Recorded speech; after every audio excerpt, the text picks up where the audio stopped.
Hello everyone and welcome to a massive project. This video was meant to be just a cute little ranking video, and instead I decided to make this a very large project. So I hope that you're excited, because today we are going to be ranking, discussing, reacting to every Taylor Swift music video. Yeah!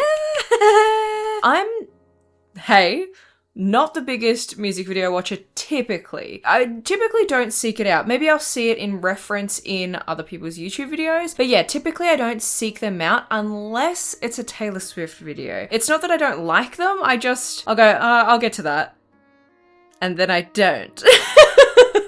So I wanted to talk about them today because I really love them. And while I was like looking up kind of little fun facts for each of them, I actually went and did like a huge deep dive on nearly every one of them. So I hope that you're all excited for all of that goodness today. So we are going to go through every era in order as best that we can. So why don't we just start with debut era? We've already got the lights going.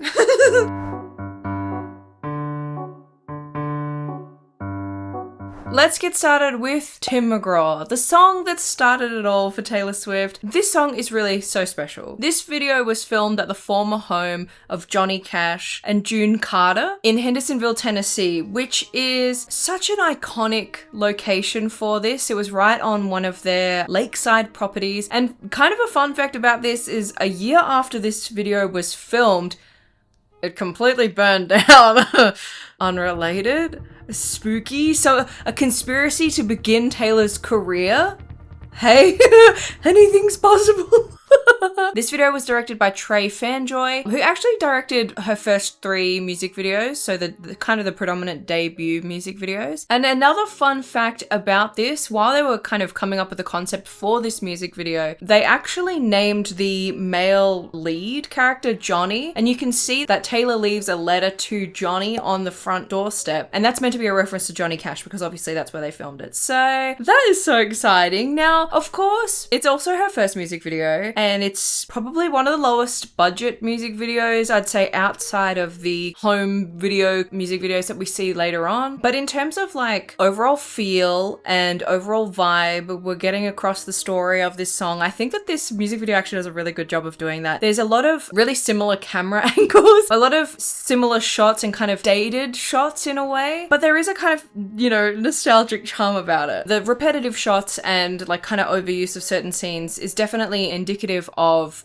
a lower budget, and there's nothing wrong with that. Like I said, there's a kind of charm to that. So for me, I'm gonna put Tim McGraw in B. There's nothing wrong with it. For your first music video, it wasn't bad, and that's, hey, there are other artists that can't say that. Next up, we have Teardrops on My Guitar. Now, this song in general isn't one of my favorite songs on debut. I won't let that, however, sour my impression of the music video. I actually have a lot of really good things to say about this music video. There's a lot of things that really captivated me about it. There's a lot for us to unpack and appreciate about it. This music video was also filmed in Nashville. A lot of the early music videos were all filmed in Nashville. And actually, funnily enough, while I say that, the label actually pushed to have this filmed in a bigger city, but because of the narrative of the song, they really wanted to have it in Nashville to have that kind of homegrown feel and make her feel like quite relatable. And I think that that really worked in her favor. There's all these steps that I see in Taylor's career that I'm like, if you had done something like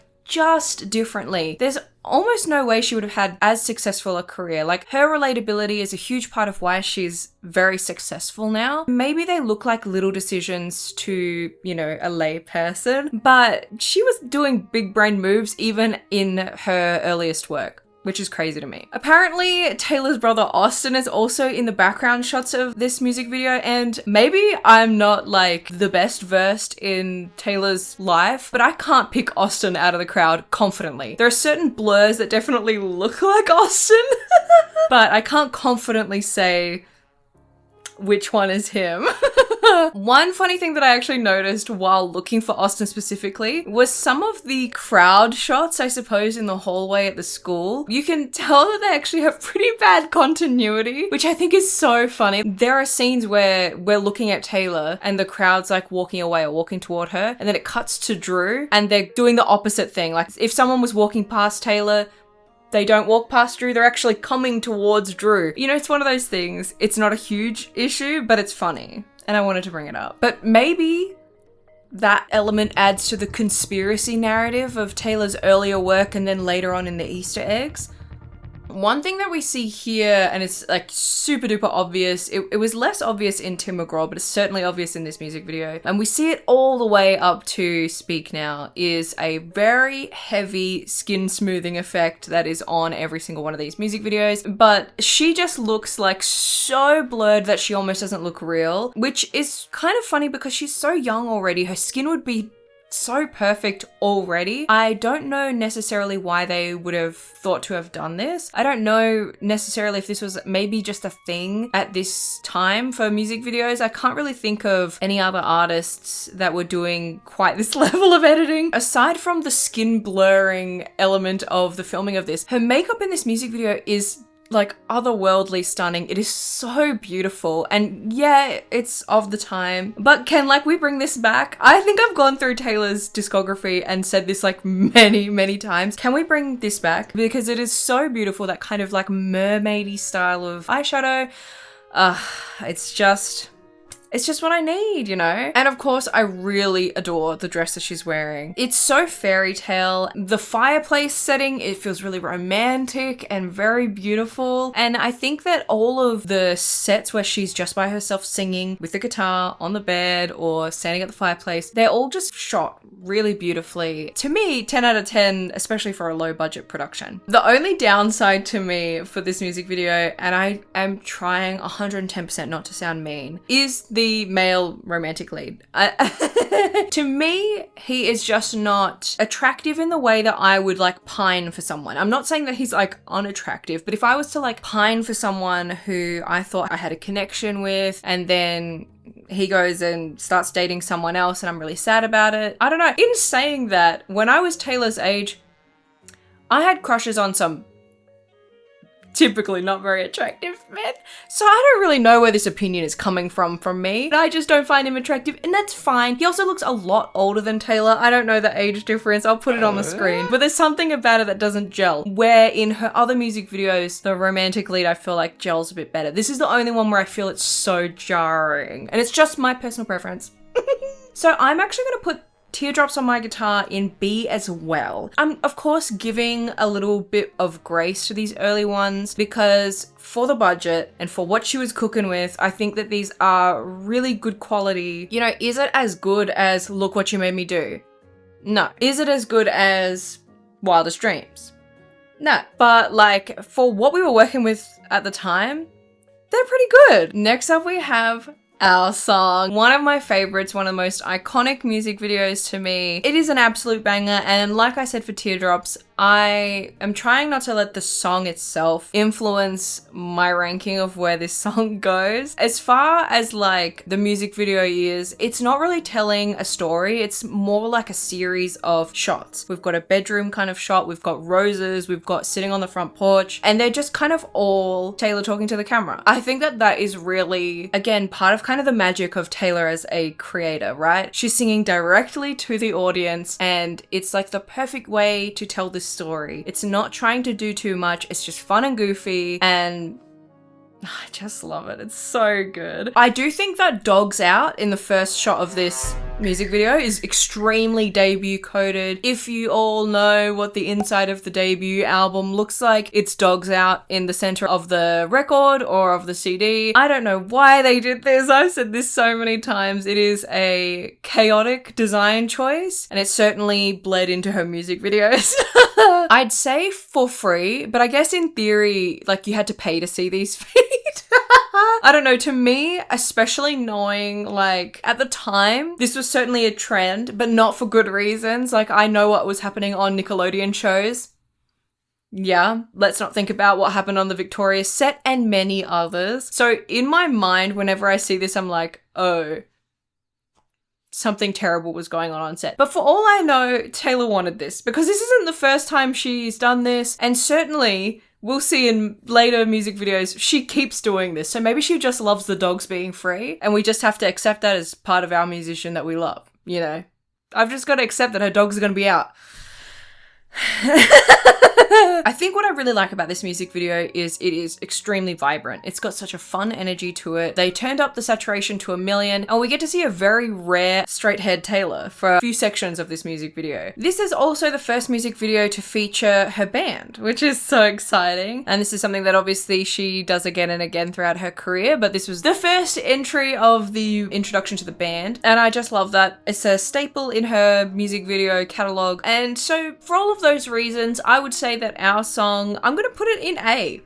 I really like it. I think it's so cute. It stands up to the test of time. It is a real time capsule, but also, especially now with a lot of these fashions kind of coming back, don't get me started about it. Next up we have I'm Only Me When I'm With You. This is the first of our like home footage music videos and it's something that she does regularly. I want to say at least once per era. This was also definitely a thing that people did in this era. I feel like it was something to be expected, especially if Taylor's kind of narrative that she wanted to portray as her brand as being like relatable and like other girls so that we could kind of, you know, see ourselves in her. I think that these really fit with the brand that she was trying to create. You know, I think that they did a really good job of showing who Taylor was, really silly, goofy. She's just a normal person, even though she's a superstar. Okay, Hannah Montana.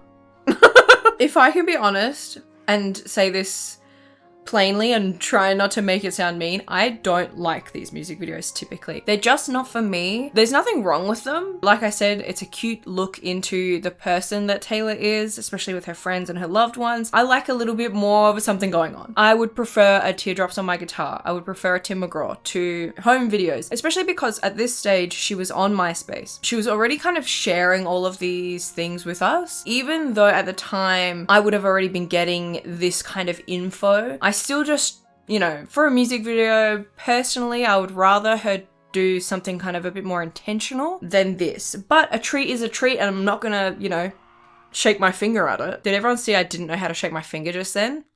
That was so embarrassing. So for those reasons, I feel bad, but I'm going to put I'm Only Me When I'm With You in C. Is there any that I'm going to put in D? Hey, we'll get there when we get there. Next up we have Picture to Burn, and this is our first music video where we like get Taylor acting. We get a little snippet at the beginning of the music video where she is acting with her friend, high school friend Abigail. You sit in class next to a redhead named Abigail and soon enough you're best friends. Yeah, that's where we know her from. I really like that she included someone from her real life in this music video. I think that that's really cool. And they're in the car and they're staking out her ex's home. I love this music video. I think it's so fun. I think a lot of the shots in this are so cute. Yes, the acting in the beginning is cringy, but that is something that as a fan of Taylor Swift you just have to accept as part of the fandom, that there is an element of cringe that Taylor likes to employ and there's nothing wrong with it. It's perfect and beautiful and silly and goofy and we all just need to accept that that's part of it in a good way and love it. Do you know what I'm saying? The music video was filmed over 2 days in Nashville. The 2-day schedule is kind of like standard for what she was doing, certainly for the majority of her music videos. I would say even up to now, 2 to 3 days tends to be the rough filming time for these music videos. The first day, all the shots were filmed in the Summit Center, all of those band shots with the pyrotechnics. And there's a few quotes from when this was all being filmed of Taylor being really scared that her hair was going to completely fry from all the pyrotechnics, which is so funny. The rest of the shots were all filmed in the suburbs and things for the house shots and the destroying stuff. And the truck. He never used to let me drive his truck. I can't do that again. One thing about this music video that always makes me laugh is how big the actual truck is. As an Australian, we have some large cars, but I would say that, especially compared to America, the average size car is a lot smaller than what you get in America. And certainly in the era that this music video came out, that is a monster truck. That is like, I'm going around a dirt ring and I'm going to jump over cars, kind of big. And all of the lights on it, don't get me started. I love this music video. There's only one cringe part about it. And it's the kind of like Michael Jackson silhouette shot which are just so funny. Like, there's nothing wrong with them. They're just so funny. But I love this, and I'm gonna put it in A. I think it's worthy of A, that's for sure. And finally, for the debut era, we have Should Have Said No. Now, Should Have Said No is actually the first of a trend that Taylor seems to do. Taylor, at this point, hadn't had a concert for one of her albums, but toward the end of every one of her eras, until she wasn't able to do tours, she has a music video that is a live performance of that song. So in this case, this music video is the live performance of her performing this at the Academy of Country Music Awards, and it is complete with one of her most impressive costume changes to date. This performance has single-handedly made me know that anytime I see Taylor Swift in baggy clothes so that I cannot trust it, there's definitely something going on underneath there. I always know she's cooking when she's got those baggy clothes on, let me tell you. Now, similar to the home movie music videos, I think that these music videos in general are okay. I think that they have the best impact when you've gone to said concert or were at said performance. And I think that unless you were there, you might not have the same appreciation for them. I like this one in particular because it's unique, where it was only at the Country Music Awards and it was like a really important performance for her. So I do like this one in that sense, but overall it's like not necessarily a music video, do you know what I mean? And so for those reasons, I have to give it lower marks. I'm actually going to rate it in C. Overall, for debut era, we don't have anything in S, and we don't have anything in D. I would say, hey, debut, we're sitting it safe in the middle. We didn't have anything super standout, but we didn't have anything bad, and that's what's important. Thank you for enjoying the debut era with me. Let's move on to Fearless.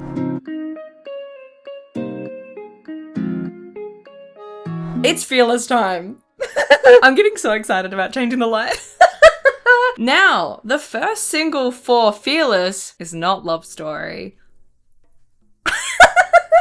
This one's actually super fun. I'm sure everyone's seen this music video, but the way that it all came about is what's fun to me. So the first music video for Fearless is Change. I would say that this one is certainly not one that you would think of in terms of like Taylor's greatest hits. I personally really like this song, but I think because it is kind of a bit more leaning on like religious imagery, people tend to like not gravitate toward it, which I think is fair enough. But as a, you know, repressed ex-Christian, yeah, we sing hallelujah, baby. This music video came out a month before Love Story. This music video was actually made for AT&T's US Olympic team. They kind of had a selection of songs on a CD that were for the US team. It was kind of like their hype music and things like that. I believe it was just a collection of songs that they brought out and the public could buy in support of the US Olympic team. Memorabilia? Does anyone have this? There is an alternate version of this music video that has clips of the US team. I think it's their swim team. It was meant to be an anthem, which of course garnered a lot of criticism because at the time, Taylor was still pretty young and her voice was still, I would say, underdeveloped to what we know it as now. This was all shot in the ballroom at the Scottish Rite Cathedral in Indianapolis, which I think is really beautiful. I think that the setting for this music video is very beautiful. It's got her full band, but there's not a lot going on. It's just her and the band in that room, shots around that. There's no interwoven story. There's no alternate scenes. It's just that different angles. It's fine. I feel guilty saying that anything negative about this because Taylor had a good opportunity to push her music out further and she was able to make a music video to support the promotion of this song. And, you know, maybe that's part of why there's not more for this music video. It's just okay. I'm gonna put it in C. There's nothing necessarily wrong with it. It's just that it's not inventive. Do you know what I mean? We've seen better things from her. It's just like, I don't know. If this is anyone's favorite, I'm so sorry. Next up, where Taylor's music career for me began. Love Story. Where do I even begin with this music video? I feel like this music video is playing on a loop in my head. I definitely can like scene for scene, picture it all out, place it all out for you. Like I don't need to watch the music video. I know exactly what it looks like every time I hear it. I'm like, yep. You know, this is my most listened to Taylor Swift song on Spotify. I don't want any judgment, okay? I'm a nostalgic little bitch and I haven't moved on. Yeah. So apparently it took them 6 months to find the romantic lead for this music video, which I think is crazy. What were they doing? 6 months well spent though, because the actor who is her male lead is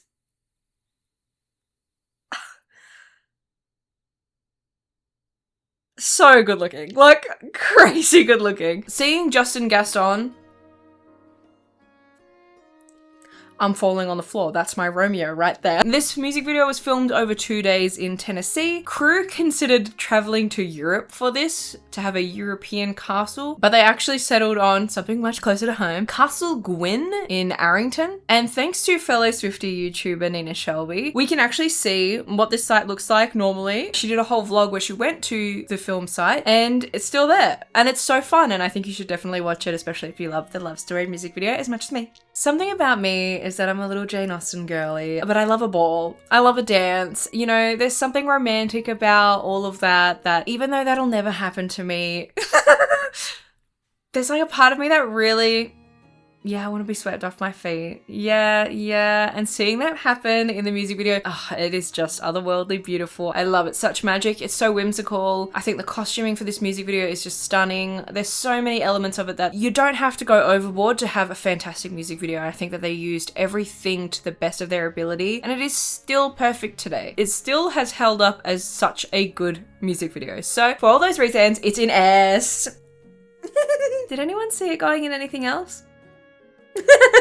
Next up we have White Horse. White Horse was actually shot in 1 day. I guess if you look at the music video to White Horse, it maybe makes a lot of sense and it's not as surprising, but I think that they really used their time very wisely for this music video. And I think that for what they were trying to achieve, they did it very successfully. God really stepped in and said, yes, I want to make sure Taylor Swift's day is perfection, because they were shooting in Germantown, Nashville, and it was already raining. I don't think that they had planned on having rain in the music video, but it was already raining and they were like, let's use this. This song is so terribly sad. It is going to add to the story of the music video. And doesn't it look great? For anyone wondering, yeah, the rain was real.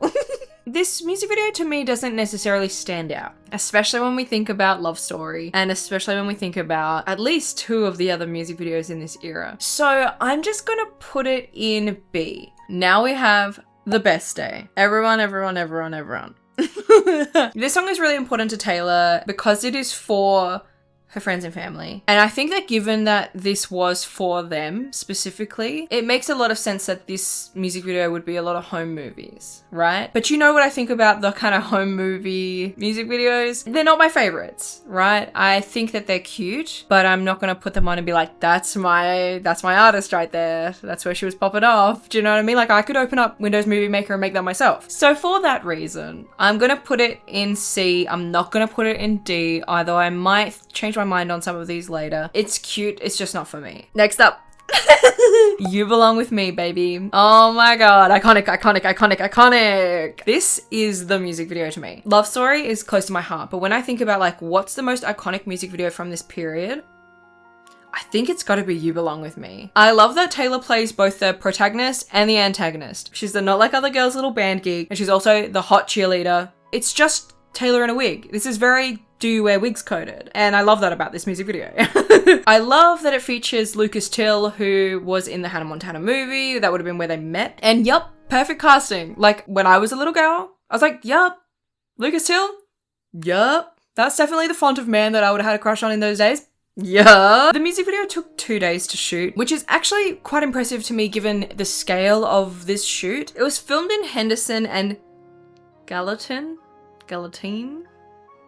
Tennessee. The prom and football match scenes were filmed at Pope John Paul II High School, and the school supplied extras for the students, band members, cheerleaders, and football players, which I think is so fun. So average people making up the background. I think that's so cute. Before John Green's Okay, there was Taylor Swift, You Belong With Me, You Okay. Do you know what I'm saying? Like, this really defined a whole era. The costume for this music video are iconic. You know, I love the Juno Jewels, I love the band uniform, and if I can be so honest, if I could have the band uniform just in my cupboard, I think my life would be infinitely better. I'm really desperate to find it. I've got to find a way to get it, and hey, maybe you'll see it in a new YouTube video of mine. You never know. Don't lose hope. For all of those reasons, I think it's gotta go in S, you know? It's just a perfect music video. I hope that this doesn't end up being very predictable. I haven't worked out which rank I'm gonna put these in before I put them in. I'm doing this on the fly. Why do I have 2 the best days? Well, for the same reason, it's going to go in C. You already know my thoughts on the tours. It's exciting because the Fearless tour is so iconic and I love it, but it's not really a music video to me. Back to what I was talking about, 15. Girly set up a green screen and decided to swipe her Slaymex card and really popped her pussy for this one. This song is about being 15. So tell me why. Tell me why director Roman White said, hey, let's not have her out of school. Let's put her in front of a green screen and let's pop things up and certainly make it not age very well.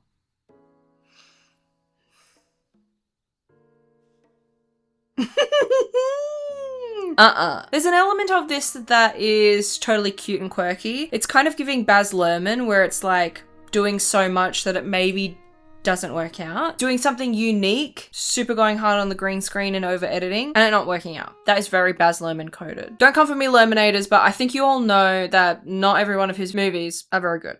I'm looking at you, Romeo and Juliet. You had everything going for you. So why did you have the original text as the script?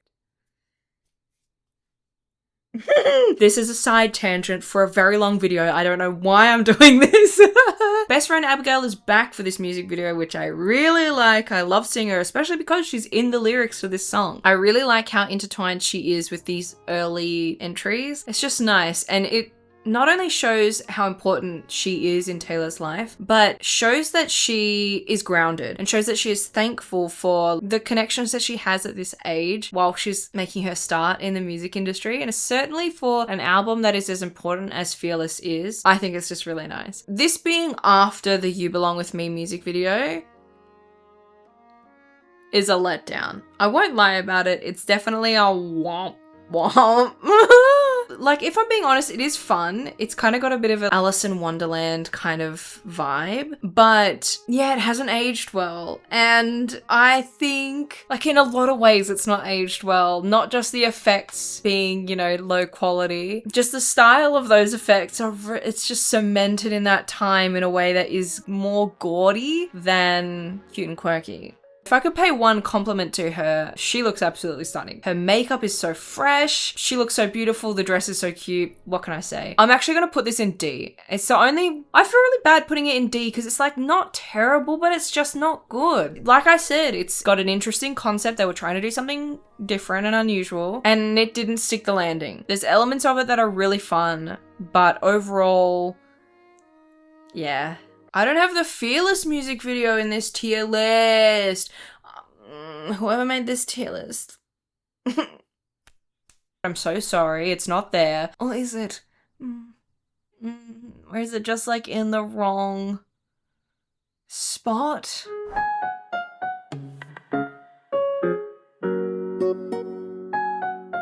Now we have Speak Now.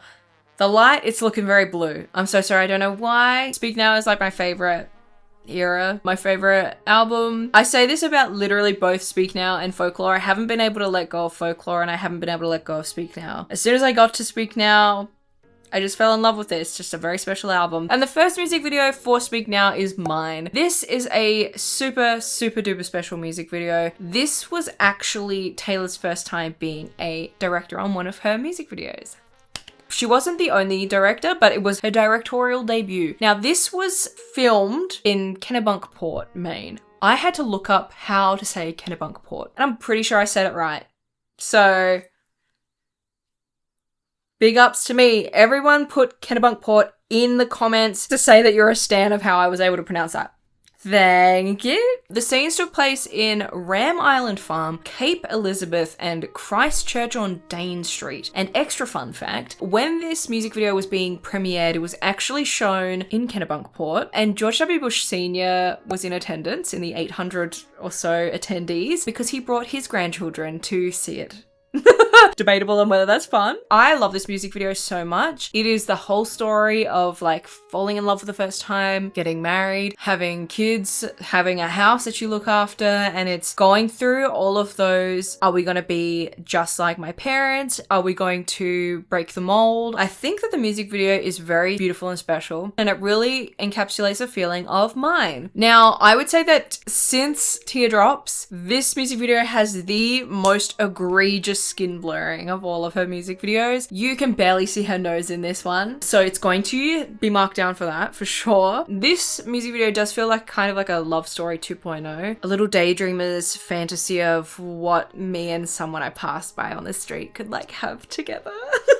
There's an element of this that feels very fearless to me, and maybe it is that, you know, buttery yellow filter. It feels quite fearless coded still. But, you know, thank God at the end of the day, we're watching this in 1080p. It's our first entry into 1080p of Taylor Swift's music videos. Watching them in 480 was hellish, if I can be so honest about it. I love it a lot, and I'm gonna put it in B. It's just cute and special and beautiful. Next up we have Back to December, which is, I would say it's kind of in the same category as White Horse, right? It's a sad song. And the music video is so sad. This was filmed between Taylor's birthday and Christmas Day in 2010. They wanted to use the cold to play with the idea of the feelings of this song. And also it's called Back to December. So of course it's filmed in December, right?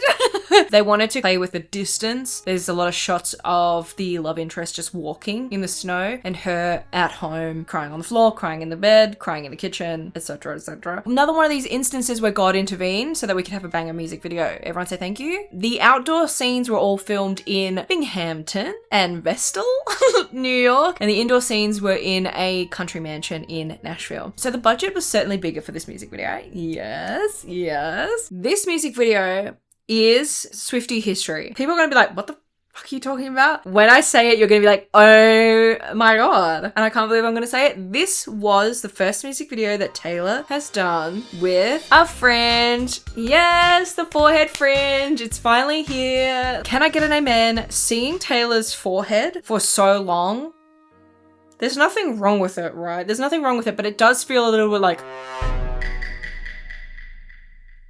horses where they shouldn't be. Do you know what I mean? Like, I feel like I shouldn't be seeing that. And so now I'm in my comfort area. Back to December brings us back to normal. We've got our forehead fringe here. I'm feeling comfortable. I'm feeling happy. I'm feeling blessed. It is a beautiful music video. I do really like how there's like snow in the house that like kind of brings the outside in. There's a lot of fun elements there. I'm gonna put this in B. I like it. I love the there's a possibility-ness. There's not a lot going on. And it's not in a bad way that there's not a lot going on. It's just like it doesn't stand out to me as like the moment, if you know what I mean. So I think you can all understand that. Next up we have Mean. I love this song so much. And yes, I'm trying really hard to not let the song itself impact my thoughts on the music video. I will say it every time. This was filmed over 2 days in LA. Whoa, LA moment at the Orpheum Theatre. The scenes are all made up of like kind of different eras. It features Joey King and Presley Cash, who are later featured in the I Can See You music video, which we'll talk about later. Joey King looks absolutely insane in this music video. That fuck-ass bob, it's iconic, but for a long time I thought it was a wig because of the I Can See You music video, but I'm almost certain that's actually her hair. This music video features some of my favorite looks that Taylor has done for the Speak Now era, and in some cases, some of my favorite looks for her whole career. This music video is really giving music video. Like, I'm watching a music video. I'm there, I'm feeling it. I'm gonna put this in A. It's taking all of my control to not put it in S. I don't want to put it in S because I know that the song is impacting me if I want to put it in S. Mean is one of my favorite songs. There are other music videos that deserve S more than Mean, but just know that it's really good. It's certainly on par with our song and Picture to Pen. And now we have another iconic music video, The Story of Us. This music video was filmed at Vanderbilt University in Nashville over a few days. Does it actually say how many days it was filmed over? I'm sure someone knows that information. But there was delays in filming due to tornadoes that were hitting Nashville. That's crazy. As if the drama of the muse was not enough. God again. Hey, intervening with this music video shoot. I don't know if anyone else thinks that this is funny, but I find it interesting that Taylor decided, or, you know, the directors decided to film this at a university when only Taylor in this relationship was at university age, which kind of makes you feel like the age gap was less weird. So I think it's interesting. Like, I'm sure if Taylor went back and thought about this, she probably would be like, why did we make this look like it was so normal when it was so not normal? It definitely makes the age gap between the leads, Taylor and the John, look like totally normal. Like it was just a toxic relationship and not like toxic power imbalance age gap relationship. I'm nearly as old as John was when he dated Taylor, and if I was to date someone that age, I think I would actually just combust. Like, there's nothing more disgusting than that to me. No shade to my like 19-year-olds out there, but like there's no way that that's happening. Do you know what I mean? I feel like I would have been a little bit meaner about that if I was Taylor for this music video. But in any case, little known fact about me, actually, I'm really into watches. I'm not into luxury watches. I never said that. I love a watch. So I was really looking up the watch that's in this music video. I feel like it's quite iconic, a yellow-faced brown leather watch. And I looked up and down everywhere because it's actually not written down anywhere what she was wearing. I tried to the best of my ability, find which watch this was, or at least find what was the most plausible watch. And I think that she was wearing an 18-karat gold Jaeger LeCoultre ladies wristwatch, which was from about the 60s, so a vintage watch, which goes for around a few $1,000. Like, watches are so crazy. The most unassuming watch can be some of the most expensive watches, but I think that that's roughly what it was. It could just be a cheap, like, Target watch for all I know, but it definitely was giving a little bit more luxe. And I feel like the budget was big enough that it could warrant hiring a watch in the wardrobe. Yeah. We know she likes watches now, so the seeds might have been planted there. I am going to put this music video in I'm gonna put it in A. I love The Story of Us. I think it's a fantastic music video. It's so fun. Next up we have technically our final music video for the original Speak Now era, which is Sparks Fly, which is a Speak Now World Tour music video. Everyone knows the Speak Now World Tour. If I could go to any concert that I never got to go to when I was younger because I lived in abject poverty, it would be the Speak Now World Tour. Yep. I think that this tour is just magical. It was just something special, never been done before, never to be done again. Even though Sparks Fly is one of my favorite songs, and even though the Speak Now tour is probably one of my favorite tours that she's ever done, it's still at the end of the day a tour music video. And so I have to kind of give it less marks for that. But because it's so special to me, I'm actually going to put it in B.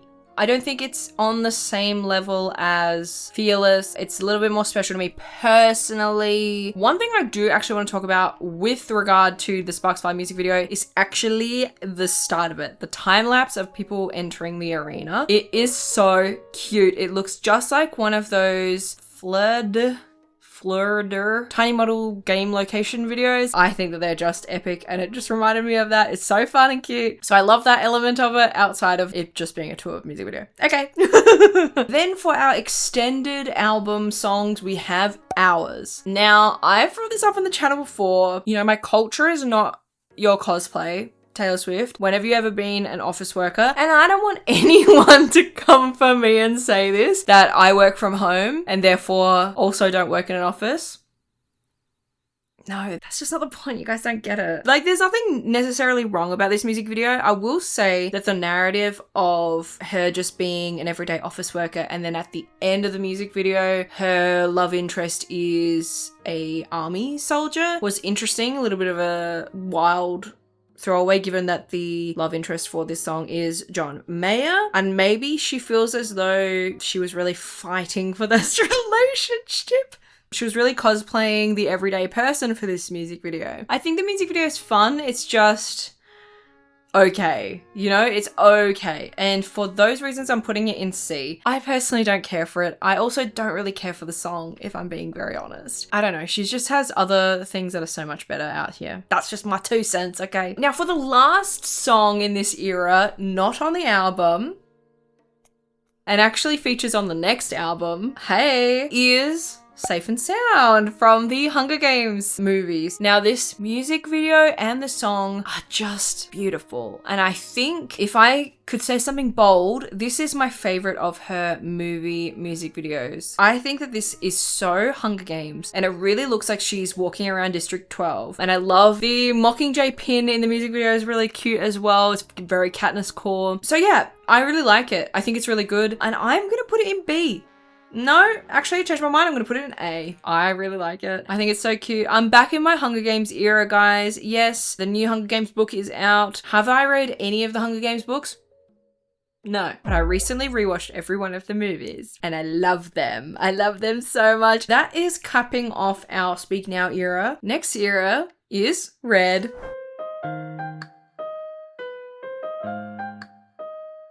Womp. I remember when we broke up. Our first song of the Red era is We Are Never Ever Ever Getting Back Together. Yep. Everyone is saying, Sarah, shut the fuck up. Everyone is saying your mic is peaking. This music video is really fun because it is using the one take technique, which is just epic every time you see it. Like I think about movies that have done this, 1917. I'm pretty sure that's the movie that it was that did this one take, but it is definitely really cool and certainly was a very polished and together music video. There's really obvious like places where you can make cuts. If you want to look up how things were filmed in one shot, definitely have a little look up on that. It's really interesting, but it was all filmed on a Sony f65 Cinealta camera with a Leica 25mm Sumilux C lens. For all of those camera nerds out there in my audience, yes, I see you. But yes, I love the continuous take. Fun fact, and this is actually a really, really cool fun fact. I feel like this is like Disney was a huge pioneer for a lot of filming techniques. And so Taylor having a kind of super special filming thing in her like work, that is so stinking cool. But this was the first music video that was filmed in 4K. Like, what the hell? It seems crazy that this is the first music video filmed in 4K resolution. What? That is so cool. It's been so long since this music video, but that's history right there. This music video is so fun. It's so silly goofy. It has the best elements of silly goofy Taylor. It's certainly Tumblr core, hipster vibes, and that is really the whole Red era encapsulated. But I love this music video. What can I say? I love seeing the band in this music video. It's so good. It's just so creative. I think I actually have to put this in S. It is just a really high quality music video. There's a very Regina Spektor kind of essence to the music video. As a big Regina Spektor fan, shouts out. Next up we have Begin Again, our first international shoot. I think it goes without saying, this was filmed all over Paris. Yeah. The cafe in particular where a lot of this music video is featured, you can actually go and visit. It's still there. It's called La Palette. Actually, I believe for the Paris Olympics last year, a lot of people went and visited. And also for, obviously, the Eras Tour when it was in Paris, we went and visited for that. I believe it was quite busy. Again, shouts out to Nena Shelby, who was there at the time. She did a vlog of her Europe trip. And in that Europe trip, going to the Eras Tour is going to La Palette. So if you want to see someone who's been there and can tell you what it was like, please feel free to go and check out another one of her videos. Big kisses from me to Nena Shelby. Definitely, if you are planning on going there, definitely get there early is what I've heard people say, as it is a very busy cafe. It's in the heart of Paris, but you can sit in her seat and everything, which is pretty fucking cool. I was in Paris in 2013, so about a year after this music video was filmed and came out. So for me, this music video serves as a kind of time capsule of a beautiful period of my life where I studied in Paris for a few months, and a lot of the places that are in this music video I've been to. And so it's just very beautiful. I love the fashion in this music video. Certainly in this era, I love a lot of the fashion that Taylor was adopting. It's just timeless. It's just very beautiful. I'm going to put this in A. It's just a great music video. I think it's so sweet. It's not doing too much for a song that is really like hopeful. Sad, but hopeful. Next up is I Knew You Were Trouble. what do I gotta say about this? Oh, this music video starts off with a monologue, which to me, listen, Taylor, I love you with my whole heart. And I love when you're cringe. But this one is too cringe for me.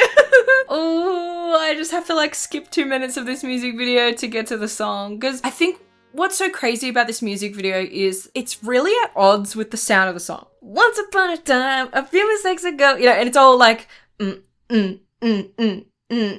the music video is so grungy and like disgusting and like, it's kind of got tonal whiplash. I feel like when you go from the monologue to the song, you're just like, whoa, where did this even come from? This music video is also at the craziest aspect ratio ever. Like, I like this music video in some essences. It was a lot of things that were interesting and weird, and I wouldn't have done them myself. It definitely feels like a movie, and certainly that aspect ratio feels like a movie. I kind of wish that it had more uniformity with the rest of the music videos that she's done. If you're going through the whole playlist of them, you're like, whoa. When you get to this one. This was filmed in LA over 2 days, our classic timeline. And when I was watching this recently, I don't know about you guys, but did anyone feel like the love interest in this certainly now feels like Maddie Healy, or like just me? Because I certainly was feeling like that, you know, she lost herself, la la la la, you know, that narrative of it all. As far as where I'm gonna rank it, I'm gonna put it in D. It hurts to do that, but I have to be honest with myself, I don't like this music video. It's not that it's bad, I just don't like it. And that's fine. I'm sorry if it's your favorite. I love the Just Dance dance for I Knew You Were Trouble. I knew you were trouble when you walked in. So it's not that I don't like the song. Next up we have our iconic 22 music video. They filmed this in Malibu the day after the Grammy Awards. Great time to have a lot of celebrities in one place to do the filming of this. There are so many fun cameos in this music video, including our own Vanessa Abrams from Gossip Girl. Yes, yes. I remember watching this music video and thinking, in those beach scenes where she's got that like slouchy beanie on, how on earth does she get all of her hair in and keep a little bit of her cute fringe out and make it look like a moment? But now watching it as a full adult, I don't know if that like looks good to me anymore. Certainly at the time I was like, yes, that's everything. But to me now it kind of just looks like a meat sack. I don't like it anymore. But it's kind of giving Megamind derogatory. I'm pretty sure in this music video she's wearing Keds. At the time she was a Keds ambassador, I'm pretty sure. She was certainly doing a lot of sponsorships with Keds, and I had completely forgotten about it until I watched this music video again and saw her wearing them, because they are like really prominent in the music video. Some of the designs for that Keds collaboration over the few albums that she was doing the collaborations for are really cute even to this day, and I would love to know if any of you have the Keds. I don't think we could even get Keds in Australia. I don't think you can get them. Are Keds even around anymore? I was like, I don't think I could get Keds. Could I ever get Keds? I love this music video. It's so fun. It's so cute. Certainly something that is going to come up later for, well, Taylor in this era, it's certainly in 1989, is that she really is starting to look like Karlie Kloss, who she had been friends with at this time. Certainly in the like night scene of her with the little cat ears on, it's feeling very Karlie Kloss coded. I'm going to put this music video in... I'm going to put it in A. I think that feels safe. I think it's better than Tim McGraw, Teardrops On My Guitar, Mine. I don't think it's better than We Are Never Ever Getting Back Together and those kind of top classics, but it's certainly very, very good. And we're getting it into an era of extremely good music videos. Next up, we have Everything Has Changed with beloved Tay brother Ed Sheeran. Now, this music video was filmed in Oak Park, California at the Medea Creek Middle School and Oak Hills Elementary. There are parts that were also filmed in San Antonio in Texas. I think that the assumption for this music video in the beginning is you're meant to think that the two kids are Taylor and Ed as kids. And so for like the whole music video, you're like, oh, these cute little kids hanging out and playing together and it's so cute. And then at the end, when they're being picked up after school, Daddy Ed and Mummy Mother Taylor are standing there waiting to pick up the kids. So it's their kids that are besties and having fun being silly together, which I think is so cute. I love the song. I actually really love Everything Has Changed. It's like one of my favorites on Red. But the music video, I think because it doesn't have Taylor featuring in for a lot of it, it makes it feel a little bit mid to me. I like the cinematic quality of it. I like the story of it, but I think I would have preferred to have seen more Taylor in it.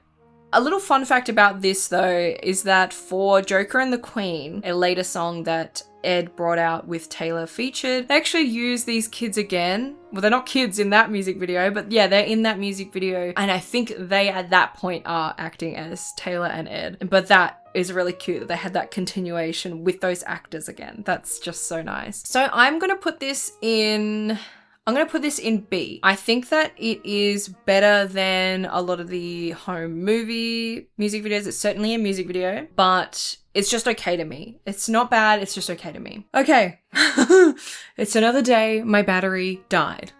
But we're finally talking about the 2 concert music videos for Red, which are Red and The Last Time. I'm going to talk about them together because they're both concert videos, but they're not cut from the same cloth, let me just say. Red as a music video, I think is brilliant, like just brilliant. I think it is by far the best of the tour music videos, and I actually think I'm going to put this in A. I think that it is really, really well crafted. It is so professionally shot. The shots look like they are specific to making the music video. They don't look like they're, you know, just the making the tour movie and things like that. Well, they weren't making a tour movie for Red, famously. This feels very intentional and just very beautiful. Every time I watch it, it just fills me with delight seeing all of these professional shots from this tour, which we hardly saw any professional shots from this tour. So it's really such a treat. Like, this is the encapsulation of this tour for a lot of people. So I think for those reasons, this is like a great use of making this song a music video. Now, as far as The Last Time goes, The Last Time is one of my favorite songs. Full stop. That Taylor's done. I love Gary Lightbody. I love Snow Patrol. When I used to play piano, I used to have all of the Snow Patrol albums as sheet music, and I used to play it all the time. So I have like such a love for Snow Patrol and Gary Lightbody specifically. I like his voice. I think that this song is extremely beautiful and painful, and it is a real shame to me that I have to say that I don't like this music video, and it's because of Gary Lightbody. I've never seen someone look like they have been accidentally plucked from the street, not even the audience of the show, but on the street and just told to perform. He has this energy that is very unsettling, so I'm not really sure what was going on with this performance. In some ways, it's exciting. I like that there is like a nice captured moment of one of the collaborations on this tour. You know, we've had a few. There's really good recordings of Ed singing Everything Has Changed with Taylor from this tour, but I don't know. I thought it was a little bit of a random one, and I like that it exists, but at the same time, I don't like this one really at all. So I'm gonna put this in D. I'm so sorry. It's worse than the other ones, and not Taylor's fault, but you know, we have to think about the whole project. So for those reasons, it's in D. Okay, let's move on to 1989, one of the most iconic eras of music ever.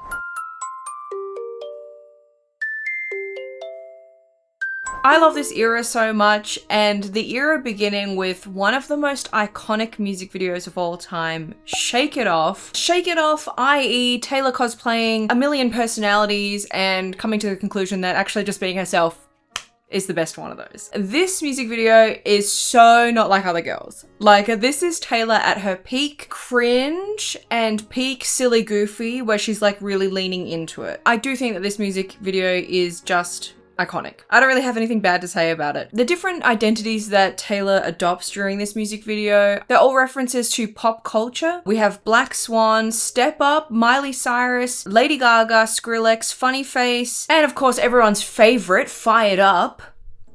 This video was shot over 3 days in LA. We had one more day for extra iconic status, of course. I'd say that the most shocking thing about this whole music video to me is seeing her forehead again after not seeing it since Mine.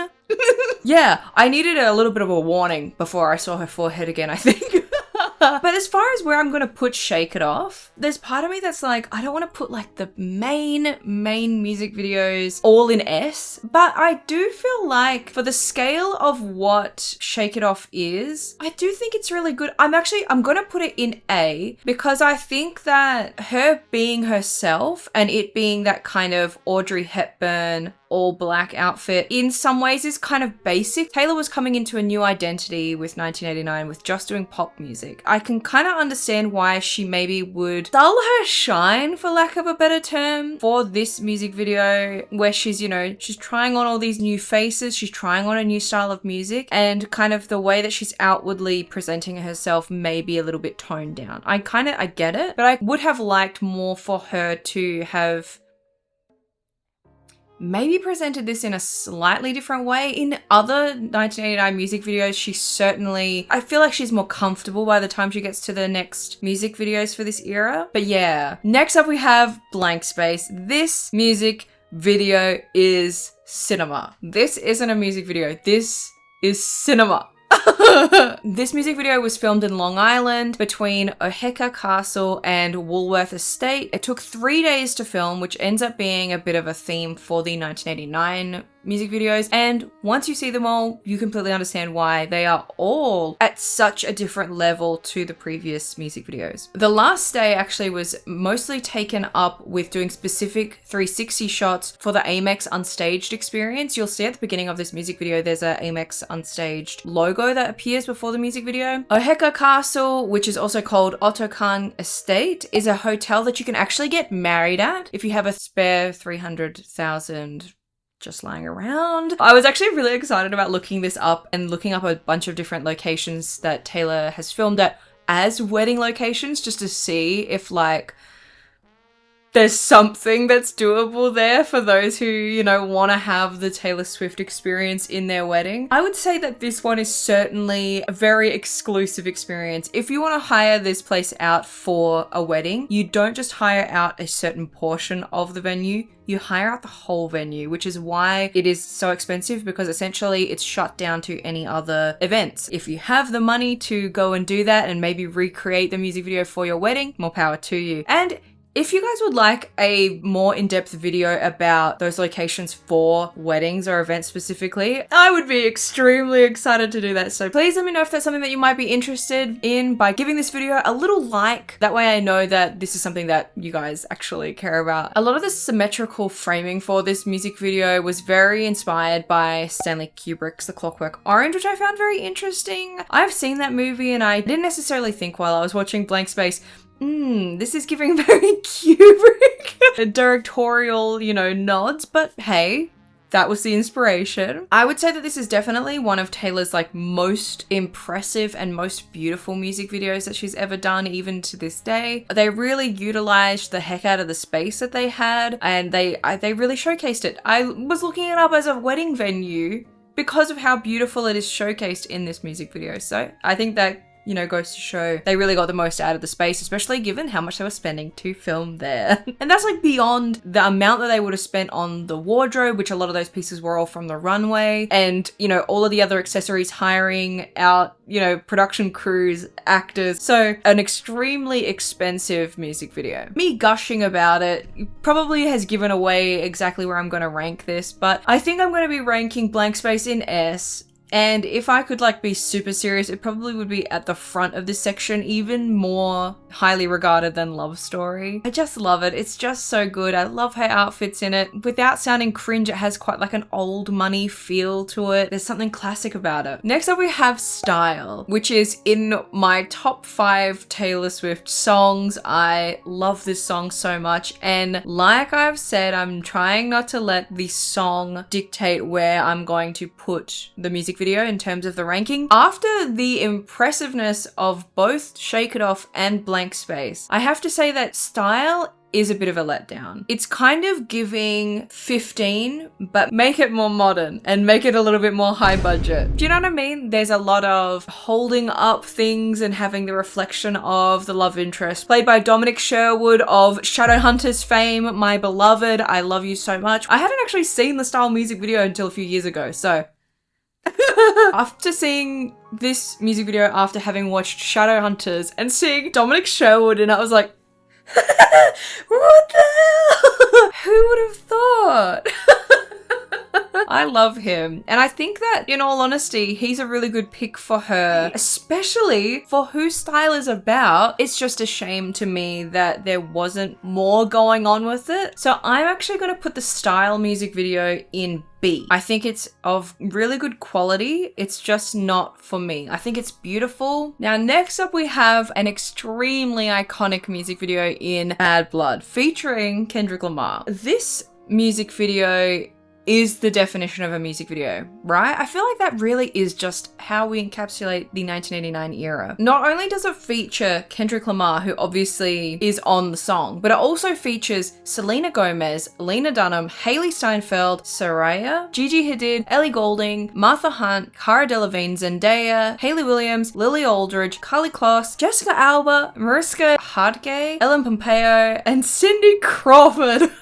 What a cast! Oh my gosh, some of them like make complete sense. I love having Selena Gomez be in this as the antagonist. It was all filmed in LA and premiered a month later. Extremely quick turnaround, especially getting all of those people together. I imagine it would have been extremely difficult to link up people's schedules for this, so it really all needed to be done in one day, and what a whirlwind of a filming day that would have been. It's no secret on this channel that this is not my favorite song. Actually, still don't like the song. Like every iteration of Bad Blood, I just don't care for it, but the music video on its own is so good. I'm a big James Bond fan. We just recently went and watched every single one of the Daniel Craig James Bond movies, so it's fresh in my mind having a kind of James Bond spy-esque theming for this music video. Taylor through 1989 is near indistinguishable from Carly Kloss, in my opinion. I feel like there's a lot of instances across this era where I'm like, whoa, now who is that?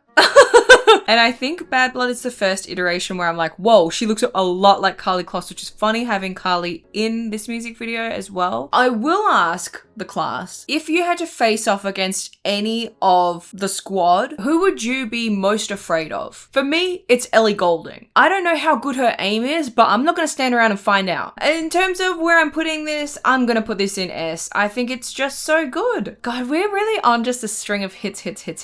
Because next up we have Wildest Dreams. This music video, we have Taylor traveling the furthest she's ever traveled. The filming for this music video is in Botswana and South Africa. This music video was inspired by The Secret Conversation, which is a memoir to Eva Gardner. Director Joseph Kahn, who is also the director for Blank Space and Bad Blood, was inspired by The African Queen, Out of Africa, and The English Patient. Scott Eastwood is our love interest for Wildest Dreams, which I'd actually completely forgotten about. He is so good looking and is such good casting for this old Hollywood style of music video. He has a really old Hollywood face, and I just think in terms of like what look they were going for, really good casting. In terms of like Taylor and his chemistry, it's a little bit lacking because Scott's a little bit stilted in his acting, I guess, but I think that actually kind of works given what the song's about and what the kind of story of the music video is about. There was a lot of kickback for this music video. I'm sure a lot of people remember. There was a lot of praise for the quality of the production, but people accused the team of glorifying colonialism. And I can completely see where all of these criticisms come from. And I think that a lot of Swifties fall into this trap of saying, no, you're misinterpreting it, but I think you should be able to criticize the things that you like. I completely understand where the inspiration source was from, but I think once you hear this next part, you guys will all understand what I'm trying to say. Taylor ended up donating the proceeds for this music video to the African Parks Foundation of America for wild animal conservation, which I think is a really nice gesture. And I certainly think that if you are going to film on location like they did in Botswana and South Africa, that is not only a nice gesture, but expected.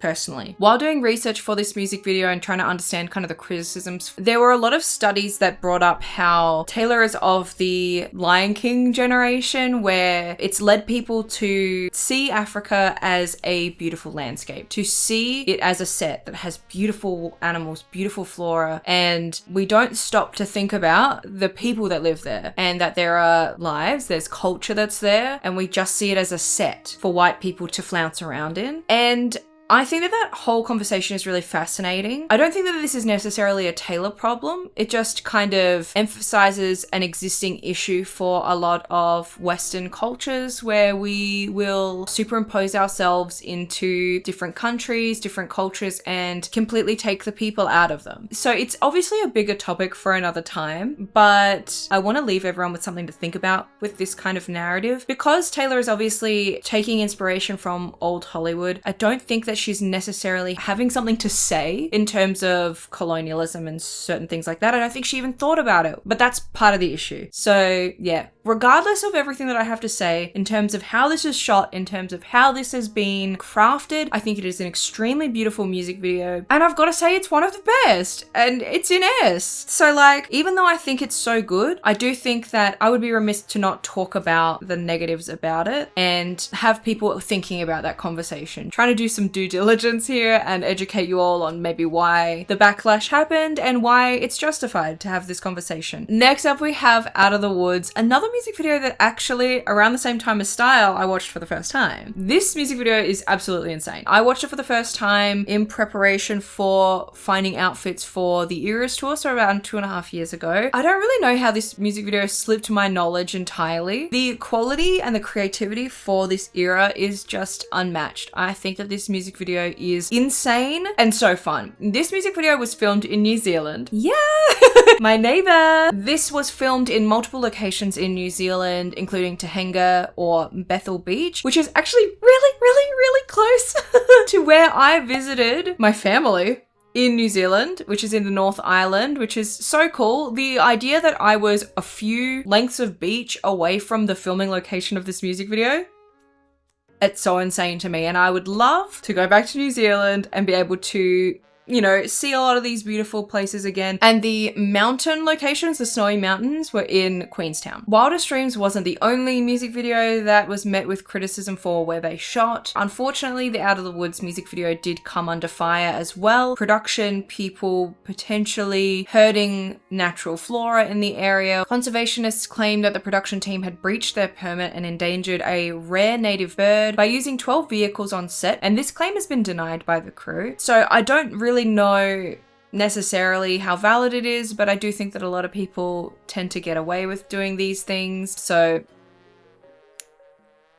you know, maybe the conservationists were overreacting, but maybe the crew was underreacting. I think the actual answer is somewhere in the middle there. A fun fact for this music video is that Taylor didn't have a stunt double. I actually call into question a lot of her other music videos for me. She does all the stunts in this music video herself, crawling through the mud, climbing on things, like that's her, which is actually really cool. I think this music video is really impressive. I think it does a lot of fun things with the CGI. Obviously, the thing with CGI is that it eventually looks dated, but I think that stylistically they did it really well to where it's obviously CGI, but it doesn't look like a necessarily bad CGI, but just stylized CGI. So I think that was a really smart decision. I'm actually going to put this in A. I think it is a really good music video. It encapsulates the feeling of the song really well. I think it is a very impressive music video. Last music video for this era is of course a tour music video in Neuromantics. This one was exclusive on Apple Music and features classic shots from the 1989 World Tour, which of course was filmed in Sydney. So this is an Australian music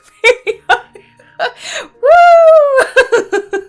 Again, we have another tiny model shot, people coming into the stadium, which you know I love. And, you know, because this is of Sydney, that also has a little bit of a bias, special, you know, association for me. I love the 1989 tour. It does have extremely iconic and jarring editing, and the music video is a good representation of that experience, that's for sure. Like I said, I don't really care for the tour music videos. I'm gonna put it in B with Sparks Fly because I think that it is one of the more impressive tour music videos, certainly not on the same caliber as Red, but it's still really good. It's certainly better than some of the others that we have already seen. And our fun movie tie-in music video that we have for around this era is I Don't Want to Live Forever featuring Zayn, which is for 50 Shades Darker. This one truly, I love the song so much and I can't wait for it to be in the Reputation TV vault. Yep. Something that I've noticed actually from making this music video is it seems that the music video for a movie tends to go on the album that followed after that music video came out. So Safe and Sound was in the era between Speak Now and Red, and it ended up on the Red Vault. So I feel as though we're gonna have that one appear on Reputation, of course. It didn't appear on 1989, and it definitely fits Reputation better, but that's besides the point. This music video was filmed at the St. Pancras Renaissance London Hotel, and you know, I've got to admit, I've seen 50 Shades of Grey. I've seen all of the movies actually. Morbid curiosity, you know, no judgment from me if anyone enjoyed these movies, that's totally fine. I'm absolutely in love with Dakota Johnson, so I was gonna watch them anyway. It's certainly got a sexy aura that the 50 Shades series has, or is thought to have.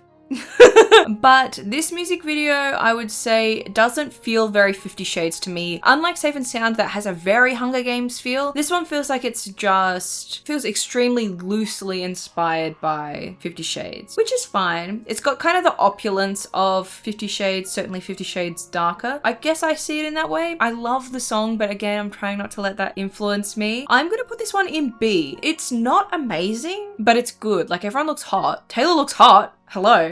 I personally think they could have done better with this one. That's just my humble opinion. They could have done something a little bit more exciting with it, but that doesn't take away the icon status that it is, of course. Now let's move on to Reputation.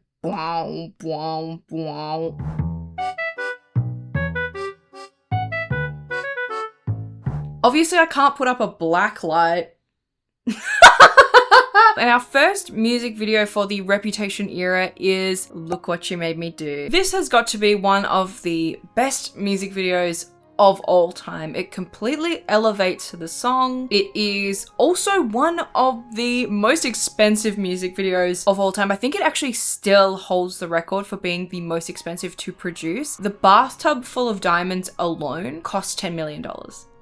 So, to put that in perspective, absolutely insane. I love the references all throughout this music video. I think that they are incredibly intelligent, and especially given what brought on Reputation, the whole album, I think having all of those references in this specifically was very smart. Like, if you are a big fan, you're going to find these references straight away. And if you're Kim and Kanye, you're certainly going to know these references.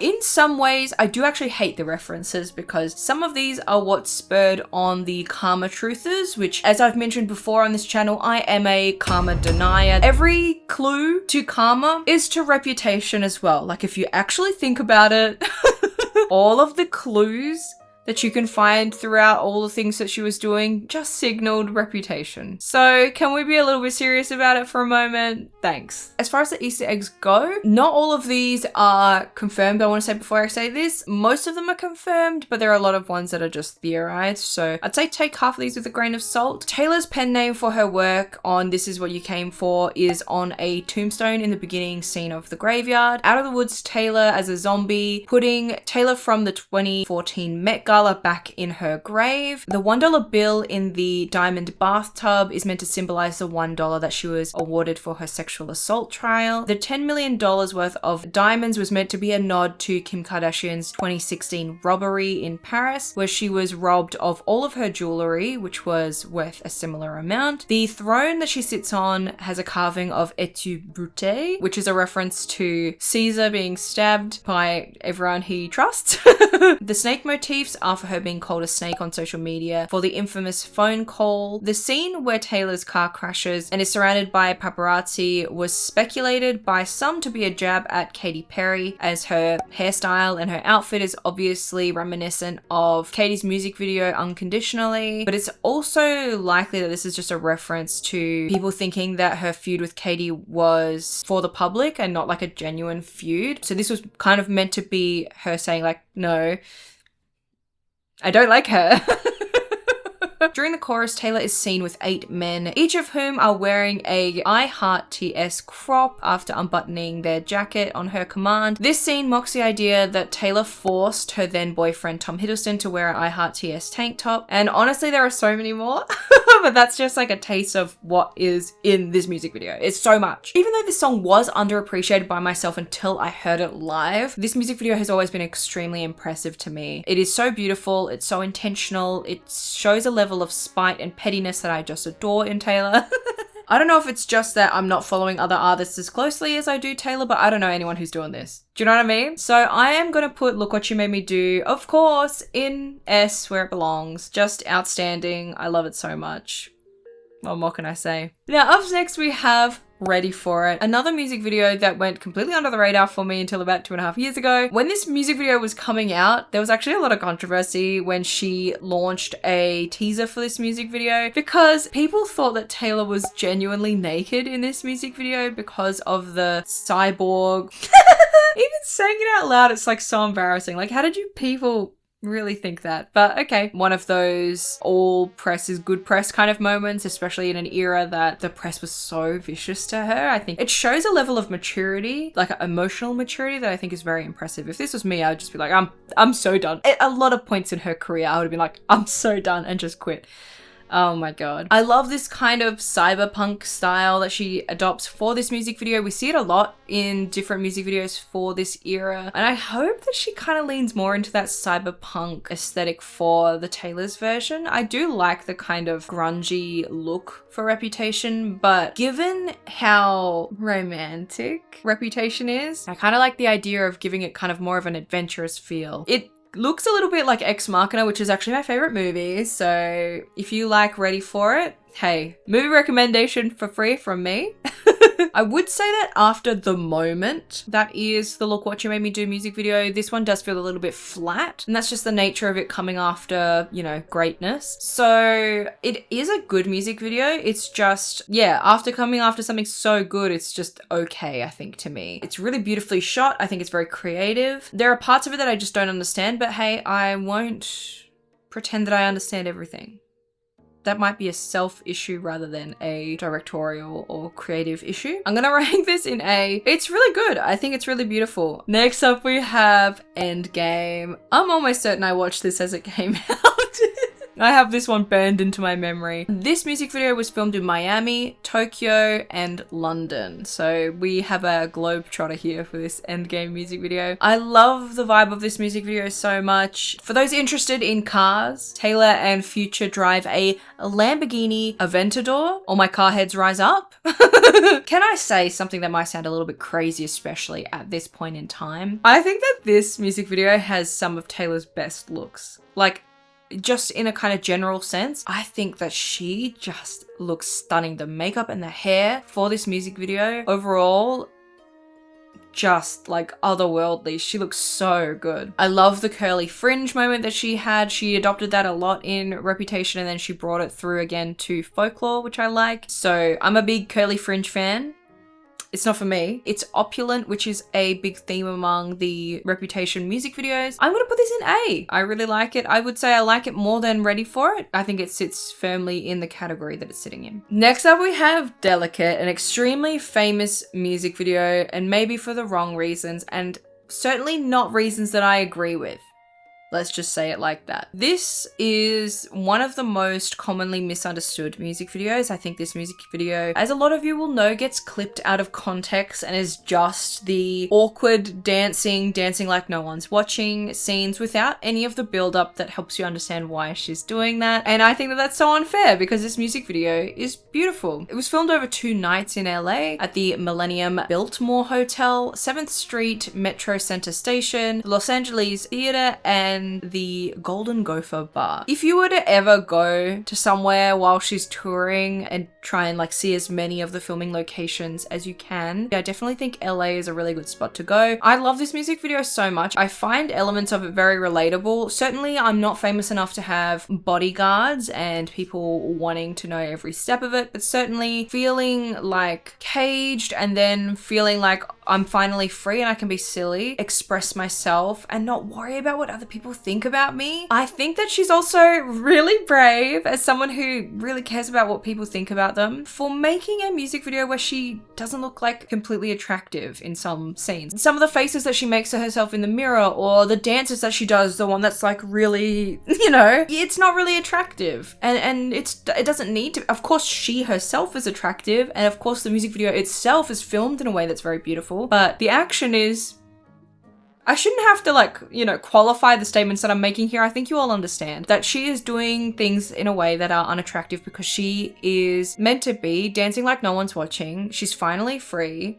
She can do whatever she wants and it's liberating. And I love that. I think it's so cool. I love that she had the strength to do that and not feel ashamed, especially as we know, Taylor is a perfectionist. And so I'm sure that would have been really hard to do. So for all of those reasons, I'm going to put this also in A. One thing about the Reputation era, despite having a tour, is I don't think it actually has a music video for the tour. I think that if she had done a tour music video, she would have done Don't Blame Me.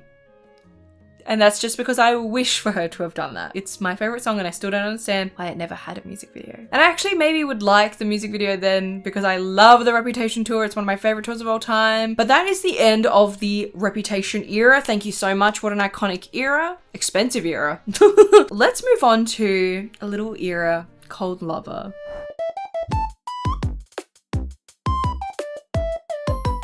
We're gonna start out with me.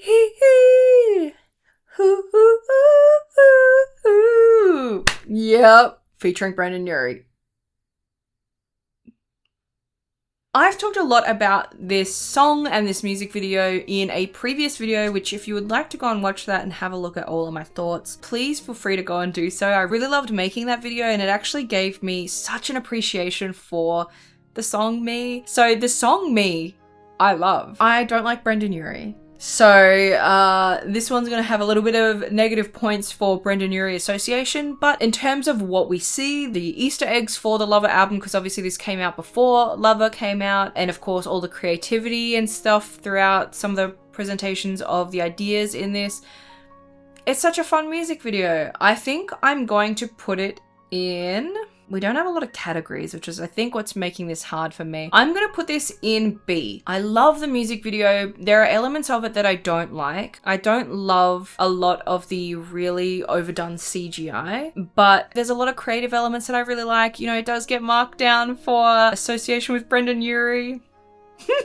Other than that, I think it's a really beautiful music video. I think transitioning especially from Reputation into Lover, it's a really good music video for that. Next up we have the cameo to end all cameos, You Need to Calm Down. This music video came about largely because people had commented a lot coming into the Lover era that Taylor's stance on LGBTQIA+ issues were not well enough known. Her stance on all of these issues seemingly were being hidden, or maybe she wasn't talking about it so that she didn't kick up a fuss. There was a lot of talk about how Taylor is a fence sitter, doesn't talk about political things, doesn't talk about social things, so that she doesn't have negativity around her name. And since this era, she has definitely talked about it more, not as much as I would personally like her to, but she definitely talks about it more openly, and I am grateful for that. And in the You Need to Calm Down music video, she had a bunch of different creators and celebrities that are all queer and highlighted them throughout the music video, and I think that was a really good use of reaffirming her position, especially given the theme of the song. And actually, this whole album, I would say, is extremely political. There are a lot of things that Taylor sings about in Lover that are seemingly, it's very innocuous, it's very fluffy and cute, but if you like really go down and look at a lot of the lyrics, this album is extremely political. Maybe that's a good thing that it's kind of subtle use of a lot of that political talk, because then it makes it like easily consumable for people. But yeah, I really like it. A lot of people think that it's a bit over the top, but for me, given how people said that she wasn't being overt enough, hey, she's giving you overt and you need to thank her for it. You know what I mean? Another thing I really like about this music video is at the end of it, Katy Perry being featured in the music video and them kind of coming together and hugging, capping the feud from Bad Blood and saying, hey, like, it's all good, don't worry about it, you know. I like that. I like that there is progression. I like that it is publicly said in a music video, given Bad Blood was about Katy Perry. I like that it's now in her catalog. We're not beefing anymore. Completely separate from what I think about Katy Perry as a person and her beliefs, I think that this is nice because it's so iconic and so fun.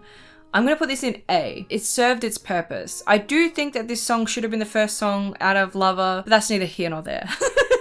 I will say there was a jump scare though, which is probably why it's been put down in A and not in S, for having Ellen DeGeneres in this. Next up we have Lover. It's finally here, and what a music video this is. Fun fact for this music video, the lead love interest for this music video is actually one of the dancers from the 1989 World Tour. I think that's so fun that we've got a throwback to someone who was already involved in Taylor's career. I think that she does that a lot, and I really like that she kind of honors those people that have helped her in the past by featuring them again and, you know, bringing them back. It's like a callback. I really like it. And also, he's fine. He is so fine. Like, oh my God. As soon as I watch this music video, I'm like, so beautiful. Obviously, this is the introduction to the Lover house, which is so iconic now. All of the different scenes in that house are in the different eras, which we now get to experience in a big scale in the Eras tour. I'm going to put this one in A as well. It's really clever. A lot of the things that she talks about, like her being in the fishbowl, she talked about in the making of the music video for Lover, how if you want to be with me, you need to get in the fishbowl with me and be ogled at by, you know, passers-by. You are now an attraction to be with me, and I need you to be okay with that. And if you're not, that's okay. But that's what it's going to be. And it's a really good metaphor for how it is to be with someone who is so public. So yeah, I really appreciate that. I actually hadn't watched the next music video until this video was being made. We are talking about Christmas Tree Farm. I'm a big Christmas Tree Farm fan. Christmas music to me is so impressive because there is such a style associated with Christmas music, and I can never think of how, if I was to do that, I can't even begin to think what I would do to make sure that that sounds like Christmas music. Do you know what I mean? Like, there's certain things that are obvious, sleigh bell sounds and, you know, the big strings and things like that, which are synonymous with most Christmas music. I find it very impressive. It's a feat to make a song that is good for Christmas, and she made it really quick. It was like 4 days that they did production for this song. Amazing. Now, this music video, it is a home movies music video, but I did mention before that there is one of those that is a cut above the rest, and for that, it's Christmas Tree Farm. This one is just so good. It's all of these home videos of Taylor and her family at the Christmas Tree Farm. Like, it completely makes sense why it would be featured in this way, why they chose to do it this way. It just makes complete sense. I really like it, and I'm gonna put it in A. It's so sweet, it's so wholesome, it embodies Christmas. One of my favorite music videos we have up next, The Man. Our final music video for this era. We never got a tour music video for Lover because, of course, Loverfest never got to happen. If you wanted to hear about Loverfest from me, you can watch this video that I made lovingly. Thank you. This was Taylor's solo directorial debut, which I think is extremely exciting. It's one of my favorite videos to show other people, because if you don't know going into it that the male character in this is played by Taylor, I think it's extremely fun to, at the end, realize that, yeah, that's Taylor in there. Her mannerisms are so good. I think she covers up her own personal mannerisms really well for this music video. Like, she just does so well. It's so impressive. I love having her dad in the music video. There are a number of Easter eggs throughout this music video, and of course, as I've said before, there are karma Easter eggs through this, which karma truthers, again, I'm so sorry. I'm so sorry, but I don't think it's what you think it is. Without thinking about that though, when it comes to this music video, I really like it. I think it is really intelligent. I love how it highlights how doing the bare minimum men are awarded and how much harder women have to work to do the same thing. And that's what I mean by this album is really quite political, because there are social things that she brings up for this whole album that, you know, yeah, maybe it's too little too late to some people, but I think someone who is as high profile as she is saying something like this, I think that is influential and important for some people that might have been on the fence about it. And certainly if there are any conservative people, maybe they're seeing the light a little bit with some of these songs because they have someone who they really like saying these things to them. So I will never knock someone saying this kind of stuff, you know, similar to the Barbie movie monologue, you know, I will never knock this being the introduction to someone having those opinions. So for those reasons, I'm going to put it in S. I really love it. I think it's so good. I will watch it again and again and again. It's just so fun. For this next era, obviously, we're up to Folklore.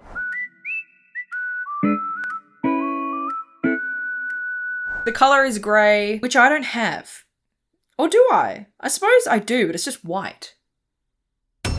Well, it's gonna be white for the for the one Folklore song that we have here. Welcome to Folklore. The only music video for Folklore is Cardigan.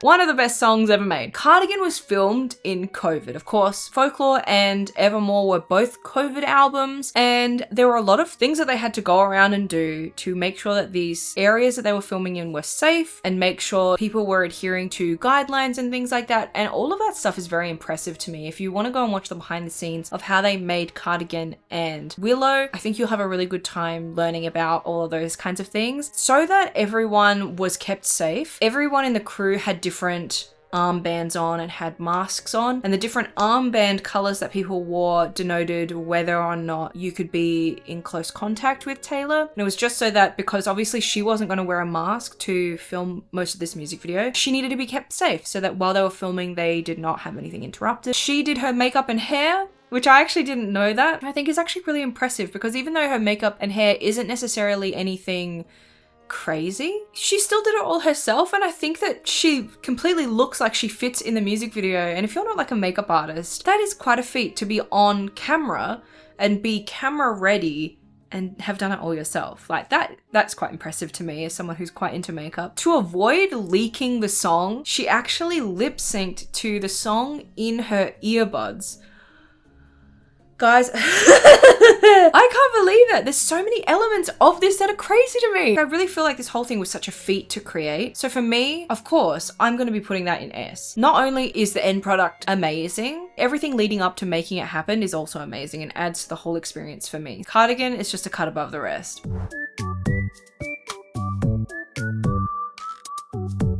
That is meant to be brown, but it's looking quite orange. Welcome to the Evermore era. Just one song here, we have Willow. This is Taylor's third solo directorial entry into her catalogue after The Man and of course Cardigan. Willow is the continuation of the Cardigan story. We see the start of Willow kind of the same place where Cardigan ends. Again, the whole coloured band system was used for the creation of this, and they actually used a lot of the masking requirements to their benefit during the orb witchcrafty scenes, you know, around the campfire. I don't know if you noticed, but a lot of the hooded figures are actually completely masked up. I certainly didn't notice that before, and I certainly didn't think that it was weird. It completely fit the theme, and they did that really well. I also find it extremely interesting that all of this was filmed on cranes. Another effort to keep distance between Taylor and production crew. Also for the other production crew to be separated from each other. It was all to adhere to the guidelines. It's just so impressive. Out of the two, Cardigan and Willow, Willow is my favorite, and I'm gonna put it in S as well. Now we're on to the re-recordings.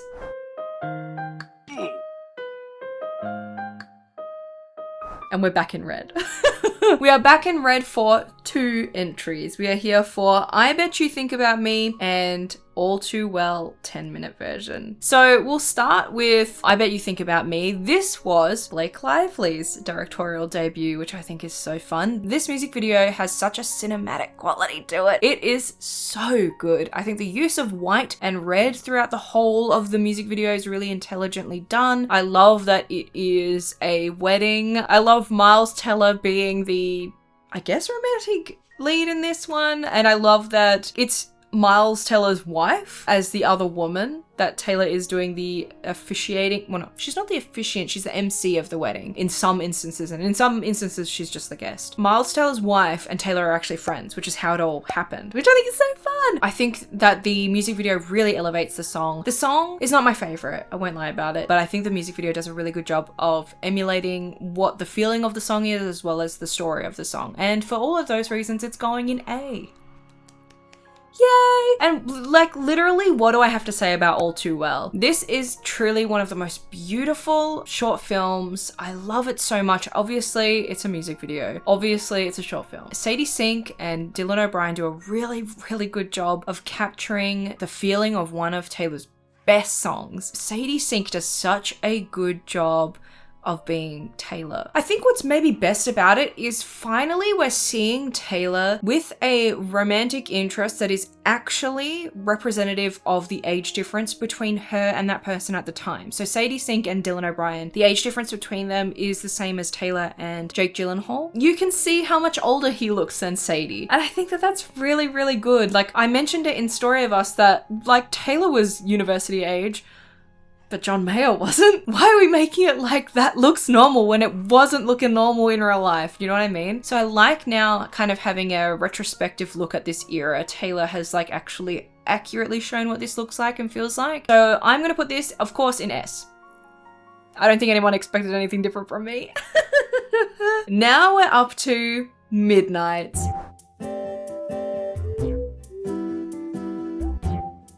That's the darkest blue I've got. I don't know if it looks different on camera to the 1989 blue, but it's certainly different in person to me. Our first music video for the Midnight era is, of course, Antihero. I remember watching this live as it was coming out. I was just absolutely floored by this music video. I think that another song that is quite self-referential and self-deprecating in some ways is something that people really like about Taylor's work, and I think that I certainly enjoy that. I don't think it's necessary for her necessarily to do that, but I think that it just shows that she's like not up her own ass, if you know what I mean. Like she can have a laugh at herself and have a laugh at the perception of her. I think it's really creatively done. I love the 70s vibe of the Midnight era. Fun fact about the bathroom scene is the photo in the bathroom, for those who don't know, is Marjorie Taylor's grandmother, who of course is the person sung about in the song Marjorie on the Evermore album. One thing that I'll never forgive anyone about this bathroom scene is forcing Taylor to remove the scene of her looking down on the scales and seeing fat. I know a lot of the criticism around that was regarding people thinking that she was fat phobic, and like it literally actually just shows how stupid and ignorant you are if you came to that conclusion from watching this music video, because for a song and a music video to be discussing people's perceptions of her and how it makes her feel and being the bad guy, of course she's going to have a reference to having become a healthier weight and being considered fat. Like she's always going to be fat to someone. Do you know what I mean? But she had to get rid of it because people got angry at her, and instead it's just herself looking down at the scales and shaking her head, but doesn't necessarily say that she's fat. Ugh. It hasn't made the music video any worse, but it sucks that it had to happen. So anyway, I'm gonna put this in S, where I think it belongs. I think it is just a fantastic music video, and I just wish that the Eras Tour had represented this song a little bit better because the music video is so iconic. Also, extra fun fact about this, the guitar in the music video is the Koi Fish guitar from Speak Now. I actually didn't notice it until my rewatch for this video. God, it's so embarrassing to be me. Things like this just prove what kind of Easter eggs look like for Taylor, right? Like the Koi guitar was obviously a nod to Speak Now TV coming out, which did come out after the Midnights era. And there are a lot of references to Speak Now TV in the Midnights era. So do you know what I mean? Like, if we're going to be silly and clown for Reputation and debut, I think we need to start thinking a little bit more seriously about the clues that we receive from Taylor, okay? So next up we have Bejeweled, one of my favorite songs on Midnight and one of the most creative music videos to me that she has ever done. I feel like giddy being able to talk about this music video. I love that it features the Haim sisters and Laura Dern as the evil stepmother in this Cinderella inspired music video. And I love the like overt Speak Now references. I love the orchestral Enchanted that we get in the beginning sections of the music video and the orchestral Long Live that we get toward the end. It's like really hammering home like Speak Now TV is next. I love in the elevator having all of the different eras numbered as the levels and having 3 be the one that she picks, which is obviously Speak Now is the 3rd album. That's how she does those references, do you know what I mean? And outside of all of those references to Speak Now, it's just a really beautiful and fun music video. It's so creative. I love having Jack Antonoff in it as well, Dita Von Teese. It just looks really high budget and really beautiful. I just love how they presented this song. So I'm gonna also be putting this in S. Am I gonna have every Midnight's era music video in S? Maybe. Next up we have Lavender Haze. Maybe the most beautiful hair and makeup ever for her. I said she had really beautiful hair and makeup in the Reputation era. Oh, the Lavender Haze makeup. Oh, it's crazy. I love that the love interest in this music video is a trans model. I think that especially having a POC trans actor in this music video is a really beautiful step. You know, is this something that should be praised? Yes. Should it happen more and we don't need to talk about it? Yes. But, you know, not everyone is doing these things, and I think that more people that make this look normal and is normal, that's for the better, right? So like I really like that Taylor, certainly in the kind of modern era of her, really makes an effort to make sure that lots of different people are being represented in her music. I wanted to bring that up, even though yes, it should be more normal certainly now, but even today, given how trans people are treated, I think that having people in media being elevated is necessary, because obviously these problems have not gone away. So I like that she did that. I really also like a lot of the creative choices for this. I like still being in the house, the Midnight's house, and playing in different areas and how whimsical and a lot of that kind of stuff is. I just think it's really good. I think that the music video really matches the song as well. I'm gonna put this one in A. Well, I think it's a good song, and it certainly should have been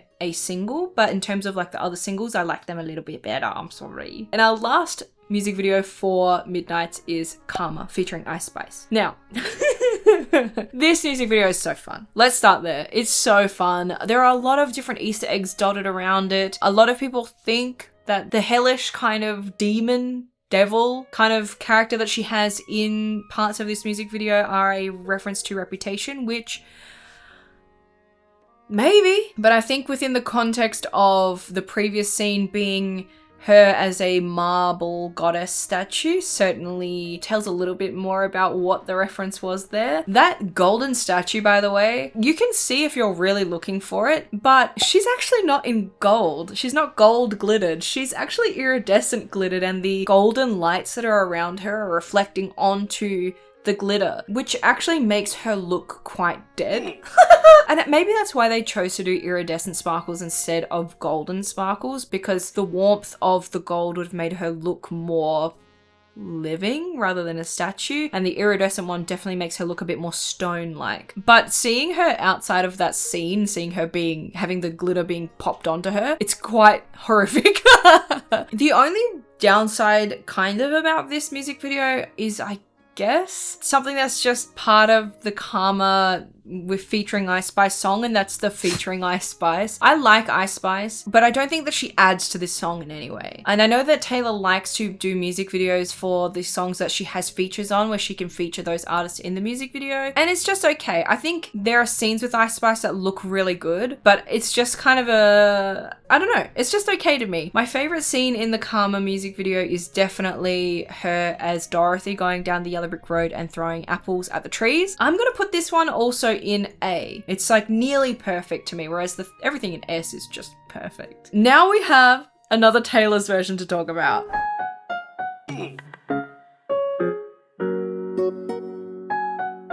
And we're back to purple. You guys can really see that that's purple now, right? Because you had the blue transition before.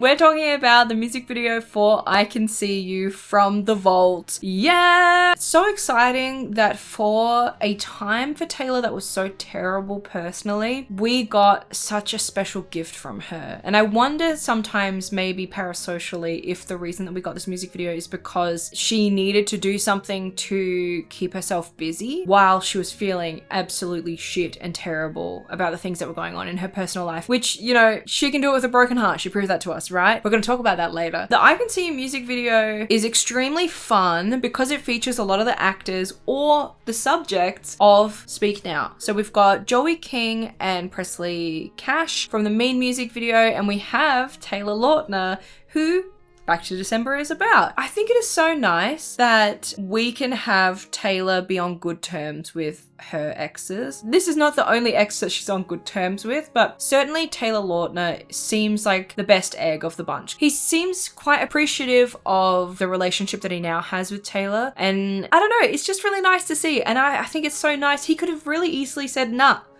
I don't want to be a part of that. Like, that sounds like a really good idea, but I don't want to be part of that. And he didn't. He just, I don't know. I just think it's so nice. Now, the only downside that I would say about this music video is that it doesn't suit the song at all. I Can See You is like the sexiest song ever. And this music video being a heist, I don't know. It seems a bit at odds to me. I love all of the outfits being displayed in the vault, showing that we're really pulling Taylor out and being able to release the Taylor's Version album. But yeah, I don't think it suits very well. I'm gonna put this music video in B. Hey, Speak Now is my favorite album. I'm not doing any disrespect to Speak Now, that's for damn sure. I really like the song itself.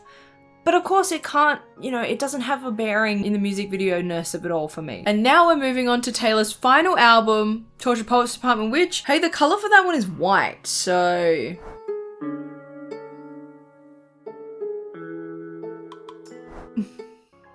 We're back to white, I guess. Okay, so the first music video for Tortured Poets Department is, of course, Fortnight featuring Post Malone. This music video really elevated the song Fortnight to me. I thought that this was a really funny song to have as the first single. In terms of like the songs that Taylor normally brings out as the first song, they're always directed to the public, right? So like this is her telling everyone about her relationship with Maddie Healy, right? So in terms of an introduction to the album, I do think it's good, but in terms of the sound and it not being a very hype song, I think it was an interesting choice. In terms of it being a really good layer for the music video to sit on top of, yes. The music video suits the song extremely well, and I think that that music video was certainly the one that we needed to see first. So a bit at odds. I think that the visuals are absolutely stunning. I think that the chemistry between Post Malone and Taylor Swift is actually undeniably crazy, especially like when you look at the other music videos and see the other romantic leads. Post and Taylor have like crazy chemistry. They look really good together, and like it's quite believable that they could be together in the way that they shoot it for this music video, right? So I think it was just a great pick. I love having Ethan Hawke and Josh Charles from Dead Poet Society being in this, seeing those be incorporated in this storyline where a lot of the aesthetic for this album came from that kind of academia kind of style. I think that that's really beautiful, and like what a nice tie-in. I just think it's stunning and beautiful. I love it so much. I am going to put the Fortnite music video in S. I think it is one of her best. I think it is really highly stylized, and it just shows the level of creativity and care that Taylor has for her music. I really like it. We have our second and seemingly our final music video for the Tortured Poets Department, and that is I Can Do It With a Broken Heart, which is of course an Eras Tour music video. This song I really enjoy. I've talked about this song a lot in the Tortured Poets Department videos that I've made on this channel. I really like the song, but I find it very hard to listen to because it is so sad, masked by how fun and upbeat this song is. I love all of the behind the scenes of this tour, all of the things that we never saw on the Eras tour that were in this music video. It's like outfits that were scrapped and moves that were scrapped, props that were scrapped. So for that reason, it's a little bit more interesting to me than the regular tour music videos, but it's still a tour music video at the end of the day, right? Like I was at the Eras tour. I'm gonna put this with the rest of the tour music videos in C. I like it, but it's just not for me. I can watch the Eras tour movie if I want to watch that. I love seeing more of the crew that we've come to love and follow on social media, like they're celebrities just like Taylor herself, but it's still a tour music video, and unfortunately, yeah, seeming the end cap of the era, meaning we're not gonna get any more music videos for the Tortured Poets department. That seems so sad. But at the same time, I totally expect Taylor to have like a proper break now. You know, now that the Eras tour is over, she can finally have a break, and I'm so happy for her for that. So this is my final ranking. I would love to know what your ranking would be. What are your favorites? What are your S tiers? Are there any D tiers for you? Please feel free to let me know. I loved having a deep dive into some of these music videos and the locations, and if you like hearing more about that and maybe would like to hear it about other artists and things like that, please feel free to let me know. I would love to go and do a deep dive into other people's work. I just love it. I love it, love it, love it. Thank you all so much for hanging out with me today. I really appreciate it, and thank you so much for the patience on this video. It's been a monster to organize and get filmed and write and edit, and of course